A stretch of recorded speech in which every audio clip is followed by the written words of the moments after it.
Physics में 90% बच्चे जो होता है वो नंबर इसलिए स्कोर नहीं कर पाते हैं कि या तो वो आइदर कंसेप्ट पे डिस्कस करते हैं या वो न्यूमेरिकल्स लगाते हैं। और होता क्या है कि एग्जामिनेशन चाहे जेई हो चाहे मेंस हो, कुछ भी एग्जाम, क्लास 12 हो, नीट हो, सब में क्या कॉम्बो होता है। तो वही कॉम्बो हम लोग लेके आए हैं, कंसेप्ट और न्यूमेरिकल दोनों अच्छे से प्यार समझेंगे। इलेक्ट्रिक चार्जेस एंड फील्ड, ठीक है, ये पहला चैप्टर है। इसमें देखिए पहले हम लोग इलेक्ट्रिक चार्ज को समझेंगे। इलेक्ट्रिक चार्ज में जो होता क्या है, देखिए एक तरह का एंटिटी होता है जो कि हम लोग क्या करते हैं कि कोई भी दो बॉडी को रब करेंगे ना, रब अगेंस्ट ईच अदर, तो हम लोगों को क्या मिलेगा, उसमें एक्वायर्ड हो जाएगा चार्ज। ठीक है, जैसे कि आप लोगों ने ध्यान दिया होगा ऑब्जर्वेशन कि अगर दो ग्लास मान लीजिए रॉड है, उसको आप रब कीजिए आपस में और उसको सिल्क से टच कीजिए, तो आप क्या करोगे, एक अट्रैक्ट होगा या रिपेल होगा।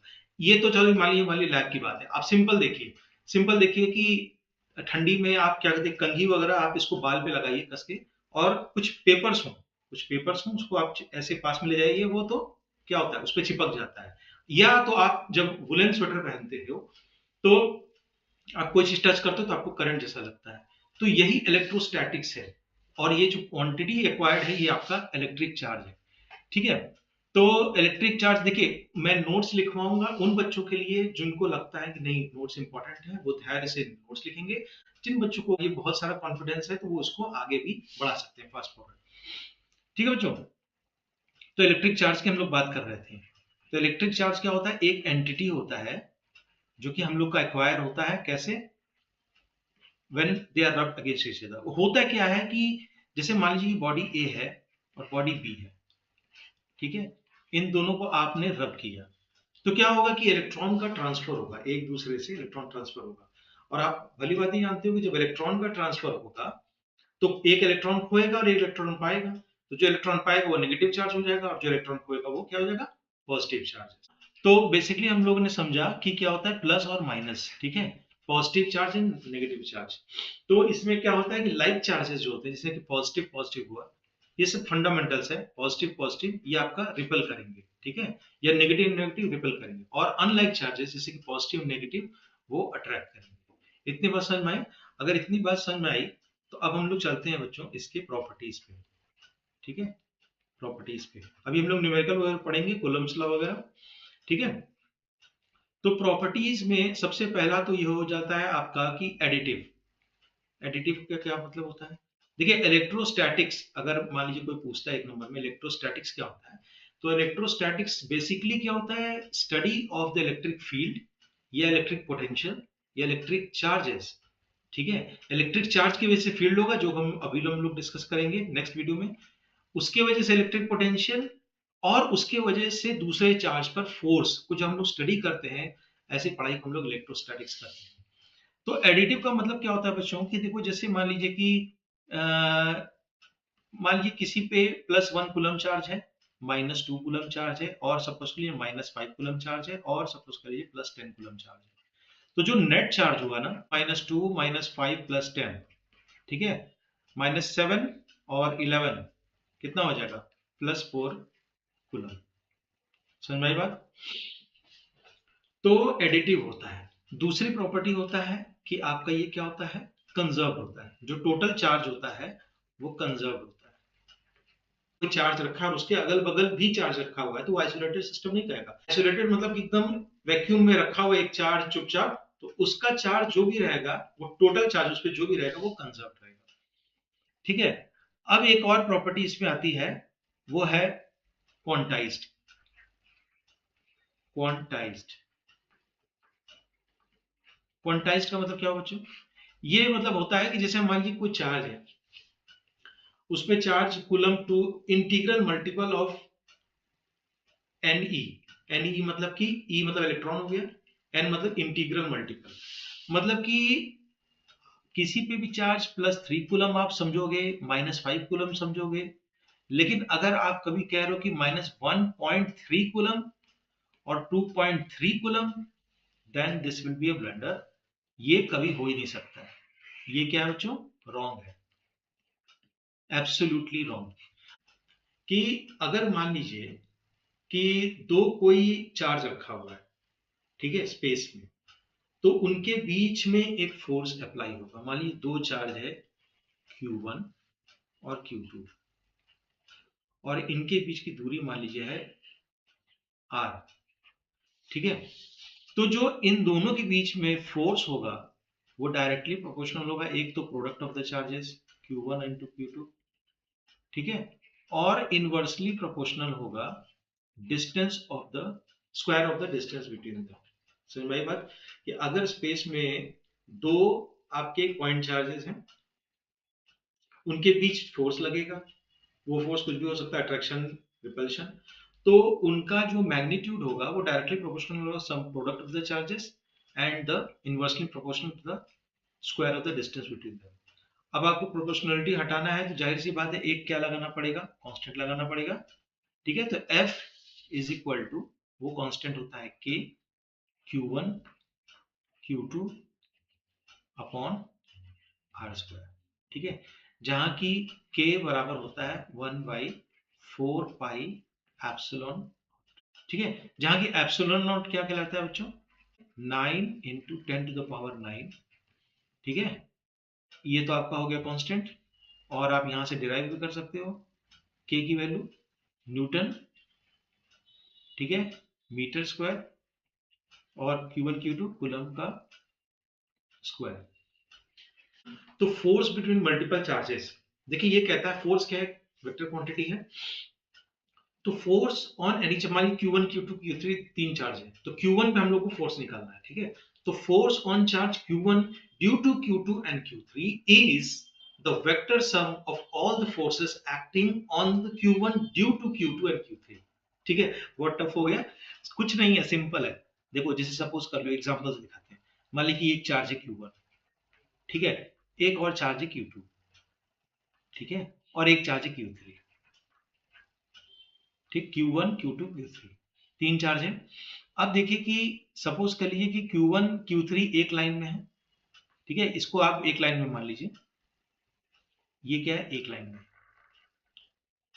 ठीक, और ये क्या है, सपोज कर लीजिए कि ये आपका 45 डिग्री पे, 45 डिग्री, ठीक है, सपोज कर लीजिए 5/√2 न्यूटन, ठीक है, और ये सपोज कर लीजिए 7 न्यूटन, ठीक। तो जो फोर्स नेट होगा, पहले आप F1 निकाल लीजिए, F1 3 क्या हो जाएगा बच्चों, आप इस फोर्स को क्या करोगे, और नीचे हो जाएगा -5G, यही तो हो जाएगा बच्चों, बताओ। जब आप उसको एक्सटेंड करोगे तो एक आई में प्रोजेक्शन होगा, एक जे में प्रोजेक्शन होगा, समझ में आ रहा है, और एक हो जाएगा F12, समझ में आ रहा है ना। ये देखो ये ओरिजिन है, जो बच्चों को नहीं समझ में आया मैं उनको बता रहा हूँ। ये 45 डिग्री, तो ये भी 45 डिग्री हो जाएगा, ठीक है, और ये आपका 5/√2 न्यूटन है, तो यहां पर प्रोजेक्शन हो जाएगा 5/√2 cos 45, तो ये हो जाएगा 5, और यहां पर प्रोजेक्शन हो जाएगा 5/√2 sin 45, तो वो भी क्या हो जाएगा 1/√2 इंटू 5/√2 कितना हो जाएगा 5। ये क्लियर हो गया। अब देखिए ये क्या है, ये आपका 7i है, और j में कोई प्रोजेक्शन नहीं है, ठीक। तो अब इसका क्या करते हैं, वेक्टर सम ले लेते हैं, वेक्टर सम, तो कितना हो जाएगा 7 - 5 2i और -5j, ठीक है। तो मतलब आप कह सकते हो कि जो नेट फोर्स है वो आपका 2i - 5j, ठीक है। इसके बाद आप मैग्नीट्यूड भी निकाल सकते हो, क्या हो जाएगा 2 स्क्वायर प्लस 5 का स्क्वायर, f का मैग्नीट्यूड, ठीक है। न्यूमेरिकल करेंगे ज्यादा क्लियर होगा, किताबों में लिखा रहता है इस तरीके से, तो आपको समझ में नहीं आता, ये टफ लगता है। Force net is equal to force 1 2 लिखा रहता है, और फोर्स 1 3 लिखा रहता है, ठीक है। कुछ नहीं, Q1 है एक एंटिटी, Q2 है और Q3 है, ठीक है। और हम लोग को स्टडी क्या करना है, इसके वजह से इस पे कितना फोर्स लगा, इसके वजह से कितना, इस पे कितना फोर्स लगा, रिजल्टेंट वही होता है, force on 1 due to 2 and force on 1 due to 3, ठीक है। तो ऐसे ही अगर आप लिखना चाहो तो क्या लिख सकते हो, K, ठीक है, Q1 इंटू Q2, ठीक है, अपॉन R12 का स्क्वायर, और एक R12 को आप लगाओगे यूनिट वेक्टर। यूनिट वेक्टर क्यों लगाओगे, एक तो उस डायरेक्शन में रखोगे, स्केलर क्वांटिटी तो है नहीं, ये पूरी क्या वेक्टर क्वांटिटी, तो एक यूनिट वेक्टर से मल्टीप्लाई कर दोगे। अब ये जो R12 है, ठीक है, ये डिस्टेंस है, डिस्टेंस है फ्रॉम 1 to 2, ठीक है, और इसी तरीके से F13 निकाल लोगे। F13 क्या हो जाएगा बच्चों, K Q1 Q3 upon R13 का होल स्क्वायर और R13 का यूनिट वेक्टर। अब जब नेट की बात आएगी दोनों, ये तो किताबों में रिप्रेजेंटेशन होता है, लेकिन न्यूमेरिकल अभी मैंने बताया ना इजी, आप क्या कर दोगे, आईजी में प्रोजेक्ट कर दोगे, ठीक, और उसके बाद वेक्टर सम ले लोगे। अब मजा तब आएगा जब आप एक न्यूमेरिकल करोगे, एक या दो न्यूमेरिकल, दो तीन हम लोग न्यूमेरिकल करेंगे तब ज्यादा क्लियर होगा। तो देखिए ये क्वेश्चन देखते हैं, 3 point charges are placed on a straight line, ठीक है, इस तरीके से दिया हुआ है, 3 चार्ज है, Q1 आपका है x बराबर 0 पे है, ठीक है, Q2 और Q3। अब आपको कह रहा है कि net force on Q2, Q2 का मतलब इस पे नेट फोर्स कितना होगा, ठीक है। तो Q1, ठीक है, force on 2 due to 1 is equal to K की वैल्यू रख देते हैं 9 into 10 to the power 9, ठीक है, और Q2 और Q1 की वैल्यू रख लेते हैं। Q2 Q1 की वैल्यू क्या है बच्चों, Q2 और Q1 की वैल्यू क्या है, Q1 की वैल्यू है 4 और -2, तो मैग्नीट्यूड लेंगे चार्जेस का, ठीक है, तो 4 into 10 to the power -6, ठीक है, माइक्रो कूलम में इसको कूलम बदल लेंगे, into 2 into 10 to the power -6, ठीक है, K Q1 Q2 by R का स्क्वायर, ठीक है, दोनों के बीच में डिस्टेंस कितनी है, दोनों के बीच में Q2 Q1 के बीच में 20 सेंटीमीटर, मतलब आपका ये हो जाएगा 0.2 का होल स्क्वायर, ठीक है। इसके बाद तो बस अलजेब्रा है, ये देखिए क्या हो जाएगा, 9 4 से 36, 36 इंटू 2 72 हो गया, ठीक है, अपॉन 0.2 यहाँ पर कर दीजिए 0.2 इंटू 10 टू द पावर क्या हो जाएगा 12 और -3 और सिंप्लीफाई कर लीजिए तो ये हो जाएगा 72 अपॉन 2 इंटू 2 4 हो जाएगा, ठीक है, और एक 10 और नीचे आ जाएगा तो ये क्या हो जाएगा 10, समझ में आ रही ना बात। तो कितना हो जाएगा बच्चों ये 7.2 बाई 4, मतलब हो जाएगा 4 1 सा 4, 7 4 3 1.8 न्यूटन, ठीक है। अब इसी तरीके से फोर्स 3 1 हमको लग रहा है सिमेट्रिक ही होगा, 9 इंटू 10 टू द पावर 9, जो आंसर क्या आने वाला 1.8 न्यूटन, ठीक। अब जाहिर सी बात है कि जो फोर्स जो Q3 आपका, देखिए Q1 Q2 के बीच में अट्रैक्टिव है और इधर भी आपका अट्रैक्टिव है, दोनों ही क्या है अट्रैक्टिव फोर्स है, मतलब एक फोर्स आपका ऐसे है और एक फोर्स आपका ऐसे है, लेकिन संजोग की बात है कि 1.8 न्यूटन है और दूसरा भी 1.8 न्यूटन है, तो फोर्स नेट क्या हो जाएगा बच्चों 0 हो जाएगा, ठीक है। तो देखिए इसमें भी क्वेश्चन है, ये 2 charges plus Q and 4Q are placed 10 centimetre apart, find the position where a third charge can be placed so that experience no net force. यहाँ कह दिया कि नो नेट फोर्स मतलब फोर्स नेट 0, अभी पिछले question में हम लोगों ने निकाला था तो बाइलक क्या आ गया था, वो आपका फोर्स नेट 0 हो गया, लेकिन ये पर्पसली कह दिया है कि भैया फोर्स नेट 0 हो जाए। तो देखो बच्चों मान लो कि ये प्लस Q है, ठीक है, ये प्लस Q है और ये क्या है प्लस 4Q। अब आप मुझे ये बताइए, ये मैं एक स्ट्रेट लाइन बता देता हूं, अब आप मुझे ये बताइए कि अगर मैं चार्ज यहां रखूं या यहां रखूं या यहां रखूं जिससे फोर्स नेट 0, क्योंकि देखिए क्वेश्चन में कह दिया फोर्स नेट 0 हो जाए।